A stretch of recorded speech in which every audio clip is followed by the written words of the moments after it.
that even employers in that background feel this sense of entitlement that, oh, if we're offering a job to such and such candidate, we're doing them a favor.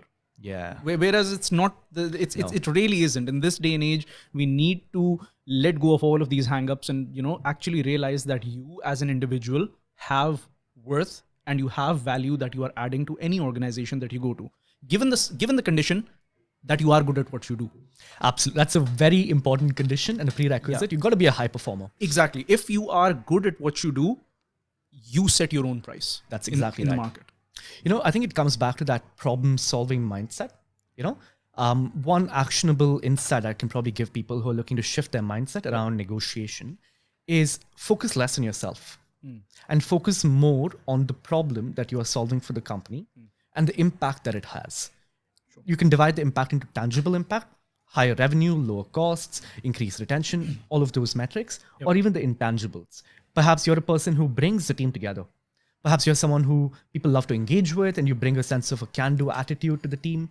All of these are valuable to your employer.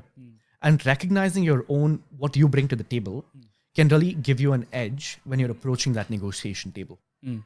Let me give you an example actually, Hussain. So I was working with a client and she was in a pretty toxic work culture. Yes. And she really wanted to leave. And being in that toxic environment for quite some time really had lowered her own confidence and self-esteem. When she started working with me, she knew which roles she was applying for or she wanted to. And we set a really ambitious goal, and she said, in 1 month from now, I want to get 3 job offers paying me X amount, which by the way represented a 70% raise on what she was currently making. Wow. And it came with a promotion as well. And I want this by this date. Right? And we went at it with all the positive energy that we could muster. She really put in the work, right? She put herself out there, conducted informational interviews, reached out to a lot of people. There were a lot of tiny mindset shifts that we needed to make. For example, one of them was, she said, you know what, I reach out to so many people, but no one responds to me. I feel like people are unhelpful. That was a very important one to kind of cut right there. So I said, look, people are busy. They want to help you if you approach them in the right way.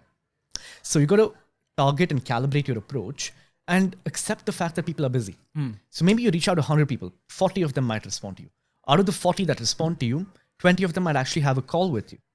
Out of the 20 that have a call with you, 10 might actually refer you. 5 might lead to an interview. 1 might lead to an offer. Exactly. Right? So at the get-go, adjusting your own expectations allows you to approach from a position of greater strength. After that, she actually ended up doing really well in a few interviews, had multiple interviews lined up, did really well, got her first offer, accepted it. That already came with a 70% raise, right?